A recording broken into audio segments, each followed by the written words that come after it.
মেয়েদের কোনো বাড়ি নেই। জন্মের পর যে বাড়িতে কেটেছে আমার 25টি বছর, যে বাড়ির আঙিনায় জড়িয়ে আছে আমার শৈশবের হাজারো স্মৃতি, আমার কৈশোরের উদাসীনতা আর তারুণ্যের চাঞ্চল্য, কোনো একদিন জানলাম সে বাড়িটি আমার নয়, ওটা আমার বাবার বাড়ি। কোনো এক পুরুষের হাত ধরে আমার চিরচেনা পৃথিবীকে পেছনে ফেলে আমার অনুপ্রবেশ ঘটল নতুন এক পৃথিবীকে। আমাকে বলা হলো, শ্বশুর বাড়ি যাচ্ছ, এখন থেকে ওটাই নিজের বাড়ি মনে করবে, আমৃত্যু তোমাকে ওখানেই থাকতে হবে। কোনো এক পরগাছার মতো আমার পুরনো সব শিকড়কে উপড়ে ফেলে নিজেকে প্রতিস্থাপন করলাম অন্য কোনো গাছের শিকড়ে। ভাবলাম, যাক, এতদিনে নিজের একটা বাড়ি পেলাম অন্তত। এখন থেকে এটাই আমার বাড়ি, এ বাড়িতেই আমাকে থাকতে হবে। নিজের ভালো লাগা মন্দ লাগা, ইচ্ছে অনিচ্ছে, সুখ দুঃখ দিয়ে আবার সাজাতে শুরু করলাম আমার বাড়ি।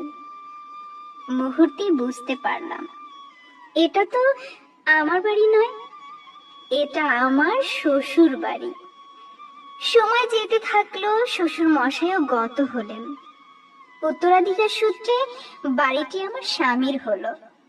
ভাবলাম, যাক, অর্ধাঙ্গিনী হিসেবে এবারে বাড়িটি আমারও।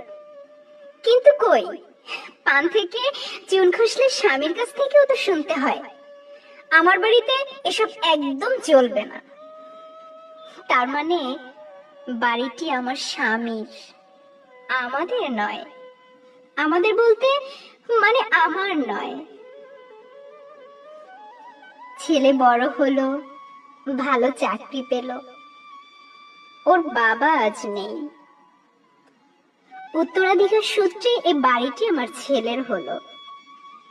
কোনো এক পরন্ত বিকেলে ছেলে এসে আমাকে বলল, মা, বাবা তো নেই, আমার পোস্টিংও অনেকটা দূরে, বাড়ি থেকে যাতায়াত করতে যেমন অনেকটা সময় লেগে যায়, তেমনি কষ্টও হয় আমার। তাই ভাবছি আমার এই বাড়িটা এবার বিক্রি করে দেব, নতুন যে ফ্ল্যাটটা কিনেছি ওখানে চলে যাব। লক্ষ্মী মা আমার, না বলো না, আমার সাথে চলো আমার নতুন ফ্ল্যাটে। ওর মাথায় আলতো করে হাত রেখে মৃদু হেসে বললাম, পাগল ছেলে, তোর সাথে তো নতুন ফ্ল্যাটে যাব, এর চেয়ে আনন্দের আর কি হতে পারে আমার। আসলে আমি তো অভ্যস্ত হয়ে গেছি বাড়ি বদলাতে বদলাতে। প্রথমে বাবার বাড়ি, তারপর শ্বশুর বাড়ি, কোনো এক সময় স্বামীর বাড়ি, আজ ছেলের বাড়ি। এ আর নতুন কি, মেয়েদের জন্য এটাই তো নিয়ম। অতীতে আমার মায়ের কোনো বাড়ি ছিল না, আজ আমার কোনো বাড়ি নেই। জানি ভবিষ্যতে আমার মেয়েও কোনো বাড়ি খুঁজে পাবে না। আসলে মেয়েদের কোনো বাড়ি হয় না, মেয়েরা পরগাছার মতো এ গাছ থেকে ও গাছের শিকড় জোড়াতে জোড়াতে পরজীবী হয়ে বেঁচে থাকে চিরটা কাল।